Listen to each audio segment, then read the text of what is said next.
Well, let's explore what China's potential ban on Bitcoin mining could mean for the industry. I'm joined by Sean Stein Smith, Assistant Professor in Business and Economics at the Lehmen College of the City University of New York. Welcome back to the show. Evening, Rachel. So let's start by unpacking how cryptocurrency mining works and how these miners and the Bitcoin ecosystem benefit. Okay, so the best way to imagine how a mining operation works for Bitcoin is to almost imagine whole server farms of computers basically in a rush to solve a hard math problem.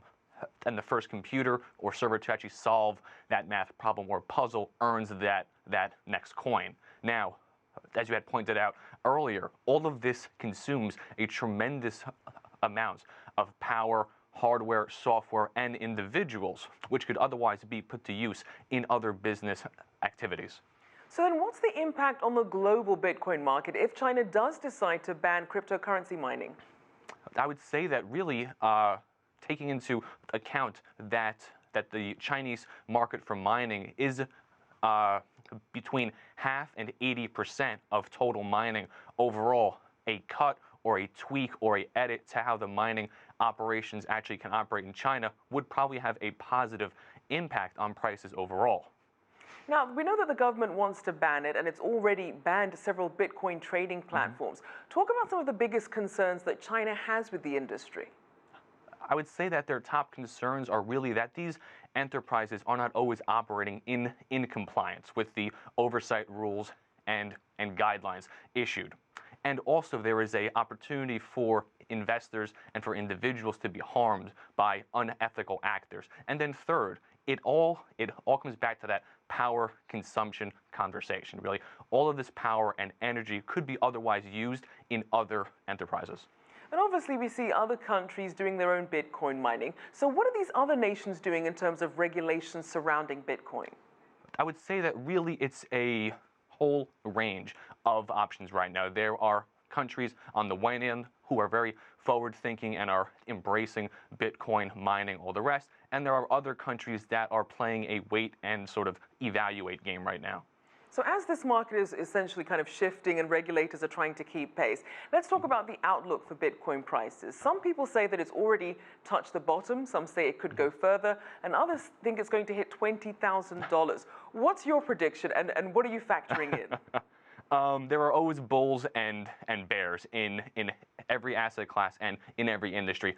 I would be cautiously optimistic going forward, and I would predict or forecast that in 2019 and in 2020, I would not be surprised to see a gradual melt up in prices.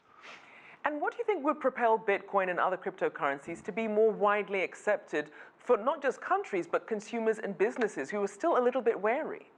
I would argue that the really strong headwind out there still is a lack of frameworks and actual guidelines to instruct consumers as to how to use Bitcoin and other currencies like it for purchases and for actually doing business. And where do you think that framework is going to come from? Will it come from some of these Bitcoin companies themselves, from governments? Who's going to be laying the groundwork for all this? That's $1 million question right there. And to be honest with you, I would say that it's going to probably end up being a combination of forces, right? Enterprises, consumer groups, and then a federal body or even a international body. Now, on the one hand, you have some of the crypto market, which is decentralized, but then you have a lot of these other countries that are struggling with inflation issues, trying to create their own digital but centralized currencies. What does this mean in terms of the outlook for crypto?